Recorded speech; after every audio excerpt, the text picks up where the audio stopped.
Hello dear, आपका स्वागत है इस वीडियो के अंदर। इसके अंदर हम करने वाले हैं जी quick revision points of time and work. कुछ चैप्टर ऐसे होते हैं जिनके अंदर हम क्विक रिवीजन पॉइंट के अंदर खास चीज़ें कर नहीं सकते, जैसे पार्टनरशिप का चैप्टर, और ऐसा ही एक चैप्टर है टाइम एंड वर्क। ठीक है, लेकिन फिर भी ओवरऑल हमने कौन कौन से कंसेप्ट किए उनके ऊपर मोटी मोटी नज़र मैं आपको मरवा दूंगा इसके अंदर। ठीक है, ये एक ऐसा चैप्टर है कि इसके कंसेप्ट बेसिक हैं कि हाँ ऐसा होता है, लेकिन उसके ऊपर तरह तरह के क्वेश्चन बन सकते हैं, तरह तरह से वो पूछे जा सकते हैं, तो क्वेश्चंस के माध्यम से बेटर किया जाए। लेकिन फिर भी हम अपनी तरफ से बेस्ट रिवीजन करेंगे। ठीक है जी। तो सबसे पहले हमेशा की तरह ये बता दूं कि क्यूआरपी क्या नहीं है और क्या है। क्यूआरपी रिप्लेसमेंट नहीं है। जैसे टाइम एंड वर्क के अंदर तो वैसे भी आप ऐसे फील नहीं कर पाओगे कि कंप्लीट रिवीजन हो गया, लेकिन कुछ और चैप्टर हैं, मैक्सिमम चैप्टर हैं जिनमें क्यूआरपी के थ्रू आपको फील होगा कि पूरा रिवाइज तो हो गया, लेकिन फिर भी जो मैंने आपको बोला है कि कम से कम 3 बार, कम से कम वर्ड का यूज़ कर रहा हूँ, एटलीस्ट 3 बार आपने वीडियोज़ को और पीडीएफ को करना है, तो उस मल्टीपल रिवीजन का ये रिप्लेसमेंट नहीं। कोर्स को करना रहने देते हैं, 2 बार तो क्यूआरपी कर लेंगे, नहीं ज़्यादा सियाणे हो रहे हो अगर ऐसे सोच रहे हो तो। ठीक है, तो कंसेप्ट लेक्चर्स और पीडीएफ एटलीस्ट 3 बार करनी ज़रूरी है, ये उनका रिप्लेसमेंट नहीं है किसी भी चैप्टर के अंदर। ये हैं क्या, इनका यूज़ क्या करोगे? जब आप नोट्स बनाओगे आप कंसेप्ट लेक्चर के थ्रू उनको रीडिज़ाइन कर लोगे। अगर एक आधी चीज़ मिस हो गई या अलग तरीके से लिखनी है क्यूआरपी के थ्रू, और एग्ज़ाम अगर पास आ गया है और भैया कोई चैप्टर थोड़ा सा ज़्यादा दिन हो गए हैं या आप मेरे साथ उसको टच करना चाह रहे हो, उसके मेजर कंसेप्ट को, उनको टच करने के लिए। क्लियर है जी? चलिए जी, तो सबसे पहले हमने जो क्वेश्चन किए हैं टाइम एंड वर्क के अंदर, वो एलसीएम मेथड वाले क्वेश्चन थे, जहाँ पर हम टोटल वर्क को अज्यूम कर लेते थे कि इतने यूनिट है। ठीक है, एक क्वेश्चन बहुत ही बेसिक सा करके यहाँ पर आपको रिवाइज करवा दूं कि ए अगर किसी काम को 20 दिन में कर रहा है और बी उस काम को 15 दिन में कर रहा है, तो दोनों मिलकर कितना दिन में करेंगे। तो यहाँ पर हम क्या कर रहे थे कि टोटल वर्क को कोई भी ग्रुप कितने भी दिनों में कर रहा हो, हम उन सारी वैल्यूज़ का एलसीएम ले लेते हैं कि टोटल वर्क जो है वो 30 यूनिट है। हमने ऐसा किया, तो 20 दिन में 30 यूनिट करने वाला बंदा एक दिन में 60 लेंगे, इनका एलसीएम क्या आ जाएगा 60। 20 दिन में 60 यूनिट करने वाला, हालांकि 60 की जगह 30 लिखने से क्वेश्चन गलत नहीं होता। ठीक है, ये नहीं है कि आंसर नहीं आएगा, बस हमें फ्रैक्शन से डील करना पड़ जाएगा। आपने नोट किया हो कि 30/20 1.5 आ जाए। ठीक है, एक दिन का काम बस फ्रैक्शन में आ जाएगा किसी का। तो 20 दिन में 60 यूनिट करने वाला बंदा एक दिन में 20×3=60 3 यूनिट करेगा। 15 दिन में 60 यूनिट करने वाला बंदा 4 यूनिट करेगा। दोनों मिलकर एक दिन में 60 यूनिट करेंगे, सॉरी 7 यूनिट करेंगे। ठीक है, तो 60 यूनिट को करने में इनको 60/7 डेज लग जाए। ठीक है, इसके अंदर कुछ अलग से नहीं बताया जा सकता, यही है एलसीएम मेथड कि टोटल वर्क को आप अज्यूम कर लो उतने यूनिट्स जितने दिनों में कोई भी गैंग हो वो पूरे काम को फिनिश कर रहा हो। तो एक दिन का काम निकालने के लिए आपको फ्रैक्शन से डील नहीं करना पड़ेगा, ये इसलिए एलसीएम निकालते हैं, बस दैट्स इट। अगला जो कंसेप्ट है दैट इज एफिशिएंसी का कंसेप्ट। तो एफिशिएंसी के कंसेप्ट में यहाँ पर कई बार क्या बताते हैं कि एक बंदा है ए, वो बी से डबल एफिशिएंट है। अगर ये 1 यूनिट काम करता है तो ये 2 यूनिट काम करता है। कितने टाइम में? टाइम जो भी, जिस भी यूनिट में टाइम अपने क्वेश्चन में हो। अगर क्वेश्चन के अंदर दिनों में बात हो रही है तो हम मान लेते हैं कि एक दिन में बी जो भी काम करता है, अगर वो 1 यूनिट है तो ए जो है 2 यूनिट काम कर रहा होगा। अगर क्वेश्चन हमारा घंटों में हो तो हम ये मान लेते हैं कि 1 घंटे में बी जो भी काम करता है, अगर उसको 1 यूनिट मान ले तो ए जो है 2 यूनिट काम कर रहा हो। तो पिछले क्वेश्चन के अंदर यहाँ पर हमें एफिशिएंसी मिली है। एफिशिएंसी यानी कि 1 दिन का काम, 1 घंटे का काम। ठीक है, 1 दिन में 3 यूनिट कर रहा है, 1 दिन में 4 यूनिट। यहाँ पर हमें वो डायरेक्टली मिल गया, 1 दिन में 2 यूनिट, 1 दिन में 1 यूनिट। सेम ही है, उसमें बस डायरेक्टली उसने ये बता दिया।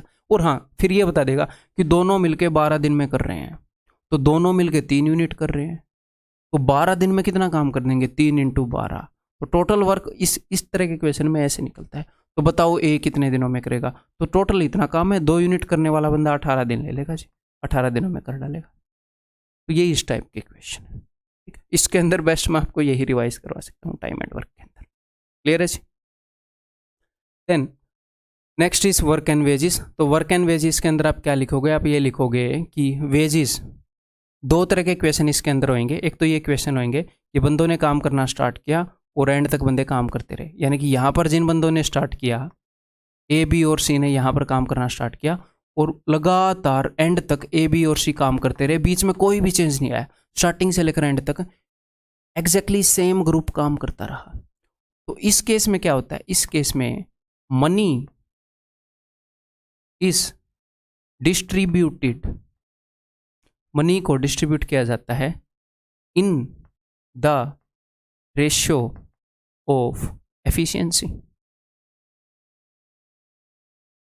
हिंदी वाले हिंदी में लिखेंगे कि जो रुपया है उसको बांट दिया जाता है कार्य क्षमता या कार्य कुशलता के अनुपात में। ठीक है, कैसे? मान लो मैं ये बताऊं कि ए बी सी तीन बंदे, इन्होंने काम स्टार्ट किया, कुछ दिनों में इन्होंने काम को कर दिया और मुझे पता चला कि ए बी सी जो है उनकी एफिशिएंसी 1:2:3 है। तो मुझे एक बात बताइए, यहाँ पर सब लगे थे, यहाँ पर सब ने खत्म किया था। अगर ए 1 यूनिट काम करता है उतने ही टाइम में बी 2 यूनिट काम कर देता है, उतने ही टाइम में सी 3 यूनिट काम कर देता है।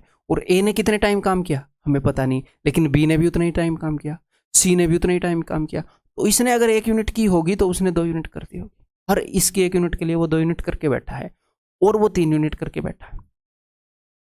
तो यानी कि हर 6 यूनिट में से ए ने 1 यूनिट करी है, हर 6 यूनिट में से, यानी कि ए ने 1/6 काम किया है तो 1/6 रुपए दे दो ना जी। बी ने 2/6 काम किया तो 2/6 रुपए दे दो, उसने 3/6 काम किया तो उसको 3/6 रुपए दे दो। तो एफिशिएंसीज के रेशियो में ही मनी डिस्ट्रीब्यूट हो जाएगा अगर ग्रुप ने बीच में कोई छेड़छाड़ नहीं। क्लियर है? कभी कभी वो ऐसे बता देगा कि भैया ए जो है काम को 10 दिन में कर सकता है, बी जो है 12 दिन में कर सकता है, सी जो है 15 दिन में कर सकता है। ठीक है, तो आप टोटल काम को 60 यूनिट अज्यूम कर लोगे, ये 6 यूनिट करेगा, ये 5 यूनिट करेगा, ये 4 यूनिट करेगा, आपको एफिशिएंसी ऐसे मिल जाएगी। या फिर आपको ये भी पता होना चाहिए, अगर आपको डायरेक्ट किसी ने डेज बता दिए तो आप एफिशिएंसी, क्योंकि जो एफिशिएंसी है that is inversely proportional to the time taken. भाई जो बंदा ज़्यादा एफिशिएंट होगा वो कम टाइम लेगा ना काम को करने में, जो कम एफिशिएंट होगा ढीला ढाला होगा। देखो जो ज़्यादा एफिशिएंट होगा मेरे जैसा वो कम टाइम लेगा, जो कम एफिशिएंट होगा आपके जैसा वो ज़्यादा टाइम लेगा। प्रैक्टिकल एग्जाम्पल से जस्ट शॉकिंग। चलो उन्हें सीरियस नोट। अब देखो, तो अगर उसने ये बता दिया कि ए किसी काम को 4 दिनों में करता है, बी किसी काम को 5 दिन में करता है, तो ये क्या है, ये है कौन कितना टाइम ले रहा है, ये इनके टाइम का रेशियो है, तो इनकी एफिशिएंसी का रेशियो हो जाएगा इससे उल्टा। मैंने बताया ये एक दूसरे के इनवर्स है। अगर टाइम का रेशियो 4:5 है तो एफिशिएंसी का रेशियो 5:4 है। ये 4 यूनिट कर रहा है तो ये 5 यूनिट कर रहा है। ठीक है जी। अगर ए 4 यूनिट कर रहा है, बी ए 4 दिन में कर रहा है, बी 5 दिन में कर रहा है और सी जो है वो 10 दिन में कर रहा है, तो सर क्या 10-5-4 हो जाएगा? नहीं, ये इनवर्स होते हैं, है ना। तो एफिशिएंसी इसका रेशियो क्या होगा? 1/4 रेशियो 1/5 रेशियो 1/10। हम इन सब को मल्टीप्लाई करेंगे फ्रैक्शन को हटाने के लिए 10, 5 और 4 के एलसीएम से, जो कि हो जाएगा 20। तो 4 5 20, 5 चौके 20, 10 दूनी 20। तो ये इनकी एफिशिएंसी इसका रेशियो, सबको 20 से मल्टीप्लाई कर दिया सारे रेशियो। क्लियर? एक तो इसमें इस टाइप के क्वेश्चन होंगे कि भैया जिस ग्रुप ने पहले काम करना स्टार्ट किया एंड तक वही ग्रुप चलता रहा। कभी कभी इसमें कैसे क्वेश्चन होंगे कि मान लो काम जो है वो स्टार्ट तो किया है जी ए ने, बीच में बी आ गया तो बाकी काम किया ए प्लस बी ने। कैसा भी हो सकता है, काम जो है वो स्टार्ट किया ए प्लस बी ने, बीच में क्या हुआ, बी छोड़कर चला गया, ए ने काम किया कुछ दिन, फिर सी आ गया तो फिर ए और सी ने काम किया कुछ दिन। तो जब ऐसे होएगा कि भैया कुछ टाइम तक किसी ने काम किया, कुछ टाइम तक किसी ने, तो ऐसे केस में हम क्या देखेंगे, हम ये देखेंगे ओवरऑल काम की कितनी यूनिट इसने की। ए ने टोटल कितनी यूनिट की, बी ने टोटल कितनी यूनिट की है। और मान लो टोटल काम जो है, आप कुछ ना कुछ तो मानोगे ही एलसीएम लेकर कि 60 यूनिट काम है और आपको मान लो 6,000 रुपये मिल रहे हैं फॉर एग्जाम्पल, तो आप देखोगे, या फिर उसको भी छोड़ दो, आप ये देखोगे कि ए ने कितने यूनिट काम किया। मान लो ए के यूनिट निकले हैं 35, तो आप ये देखोगे कि 60 यूनिट में से 35 यूनिट काम कर दिया, तो काम का कितना हिस्सा कर दिया, हम बोलेंगे जी 35/60। ए ने इतना हिस्सा कर दिया तो इसको रुपये भी इतने हिस्से मिल जाएंगे, टोटल जितने भी रुपए हैं उनका 35/60 इसको मिल जाएगा। या फिर अगर 60 यूनिट के लिए 6,000 रुपये मिल रहे हैं तो 1 यूनिट के लिए इतने रुपए मिल रहे हैं, तो 35 यूनिट के लिए इतने मिलेंगे। दूसरे क्वेश्चन इस टाइप के हमने किए इसके अंदर, ठीक, जिसमें हम क्या निकाल रहे थे कि ग्रुप बदल जा रहा है तो जिसकी भी एग्जामिनर पूछ लेगा उसकी यूनिट्स निकाल लेंगे। अगर यहाँ पर बी की यूनिट्स निकालनी ईजी होंगी क्वेश्चन में तो बी की निकालेंगे, बाकी ए ने की होंगी। ये तो हम क्वेश्चन के माध्यम से सीख सकते हैं, जो कि मैंने आपको सिखाया है। ठीक है, नेक्स्ट जी हमारे सामने था MDH फॉर्मूला, तो ये आप रिवाइज कर लो। ठीक है, ये फॉर्मूला बना कैसे मैंने आपको बताया है। वेरिएशन के अंदर जो चीज़ें एक दूसरे के इन्वर्सली प्रोपोर्शनल होती हैं वो डंडे के एक तरफ आती हैं, जो डायरेक्टली प्रोपोर्शनल होती है वो दूसरी तरफ आती है। ठीक है, यहाँ पर अपने सामने 5 चीज़ें हैं, इनमें से क्वेश्चन के अंदर कोई भी 2, कोई भी 3, कोई भी 4 या पाँचों की पाँचों हो सकती है। वो तो हमने क्वेश्चन इनके ऊपर किया ही है। Next, work in man days unit. Next जो मैंने आपको कंसेप्ट कराया था वो रिवाइज कर लेते हैं कि मान लो 20 आदमी 20 मैन किसी काम को 10 डेज के अंदर कर रहे हैं। तो मैंने आपको ये बताया था कि टोटल काम को आप ऐसे एज्यूम कर सकते हो कि 20 × 10 200 मैन डेज। ठीक है, अगर मैं यहां पर बंदों को डबल कर दूं, 40 मैन लगा दूं, तो बंदे मैंने डबल कर दिए, तो भैया अगर आप डबल आदमी लगा दोगे तो काम तो आधे टाइम में हो जाएगा ना, तो टाइम ये आधा लेंगे, 5 डेज लेंगे। ठीक है, ऐसे करने के बजाय कि बंदे कितने गुना हुए, टाइम कितने गुना हुआ, हम इस कंसेप्ट को ऐसे मानते हैं कि टोटल काम 200 मैन डेज है।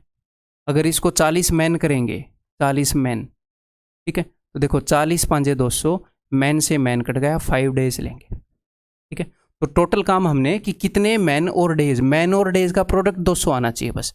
देखो 20 × 10 200, 40 × 5 200, 200 × 200 मैन × 1 डेज। अगर 200 आदमी करेंगे तो एक दिन में कर देंगे, क्योंकि काम 200 × 1 200 मैन डेज है।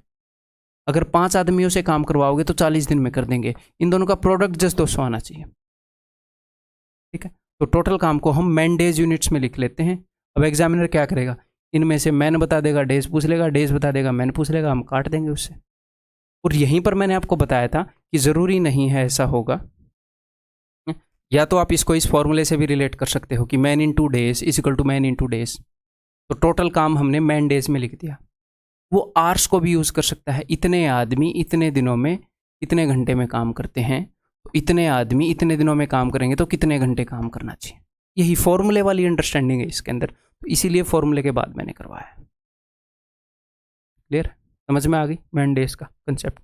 देन इसके बाद क्या होएगा कि यहाँ पर तो सिर्फ मैन है, वो क्या करेगा, वो मैन, वीमेन, बॉयज़ कुछ क्वेश्चन के अंदर हमने किया। तो ये क्या है, these are just groups with different efficiencies. हमने एफिशिएंसी का कंसेप्ट किया है, ए इतना एफिशिएंट है, बी इतना एफिशिएंट है, सी इतना एफिशिएंट है। उन क्वेश्चंस में ऐसे नहीं होता कि 10 ए आ गए, 10 रमेश आ गए, 15 गणेश आ गए, नहीं। लेकिन यहाँ पर क्या होएगा, मैन, वीमेन और बॉयज़ तीनों की अलग अलग एफिशिएंसी। वो बोलेगा 20 बंदे आ गए, 20 मैन आ गए, 10 वीमेन आ गई, 5 बॉयज़ आ गए। अलग अलग एफिशिएंसीज के ग्रुप बने हुए हैं। 5 बंदे हैं जिनकी ये एफिशिएंसी है, 10 बंदे हैं जिनकी ये एफिशिएंसी है, 20 बंदे हैं जिनकी ये एफिशिएंसी। ये भी हमने क्वेश्चन किए। क्लियर है, इसमें जस्ट 2 फैक्टर हो जाएंगे। एक क्वेश्चन करके बता देता हूँ, मतलब थोड़ा सा एग्जाम्पल दे देता हूँ। अगर किसी ने ये बताया कि मैन, वीमेन और मैन, चाइल्ड, वीमेन और मैन की एफिशिएंसी का रेशियो 1:2:4 है, यानी कि ये 1 यूनिट करता है, ये 2 यूनिट और ये 4 यूनिट। ठीक है, और 5 मैन 2 वीमेन और 3 चाइल्ड किसी काम को 5 डेज में कर दे रहे हैं, तो हम क्या करेंगे, देखो एक मैन 4 यूनिट कर रहा है, तो बस यहाँ पर ऐसे ऐसे मल्टीपल बंदे आ गए, 5 बंदे आ गए। तो एक मैन अगर 4 यूनिट कर रहा है तो 5 बंदे 20 यूनिट करेंगे, और 2 औरतें, एक दिन की बात कर रहे हैं। एफिशिएंसी हम उस टाइम में लेते हैं जो हमारे क्वेश्चन में, 5 दिन है, हमने ले लिया एक दिन में ये इतने यूनिट करेगा, ये इतनी। ठीक, और मैं ये थोड़ा सा स्पीड में बता रहा हूँ, क्यों, ये QRP है। ठीक है, यहाँ पर आप चैप्टर पढ़ने तो आ गए हो, तो भाई साहब मेरे को गुस्सा आता है ऐसी बात पर, अगर कोई यहाँ पर चैप्टर पढ़ रहा है। देखो कोर्स किसने बनाया है, आपने या मैंने, तो किसकी बात माननी जाएगी। इस इंडस्ट्री में ज़्यादा साल किसको हो गए, मेरे को, तो किसकी बात माननी जाएगी। कभी कभी क्या होता है कि टीचर जो एडवाइस दे, बच्चा ओवर स्मार्ट हो जाता है, सिर्फ स्मार्ट नहीं, स्मार्ट रहिए, ओवर स्मार्ट बनिए, और स्मार्ट मत बनिए। ठीक है, तो टीचर, मतलब मैं हूँ, कोई और हो, कोई भी टीचर अगर आपको ऑनेस्टली गाइड कर रहा है, वो गलत नहीं बताएगा। ठीक है, उसकी बात को तवज्जो देना है। तो ठीक है जी, तो एक दिन में बंदे 4 यूनिट कर रहे हैं, 5 बंदों ने 20 यूनिट कर दी होंगी, 2 औरतों ने 2 दूनी 4 यूनिट कर दी होगी, 3 बच्चों ने 3 एकम 3 यूनिट कर दी होगी, तो 20 और 4 24 और 3 27 यूनिट कर दे रहे हैं एक दिन में।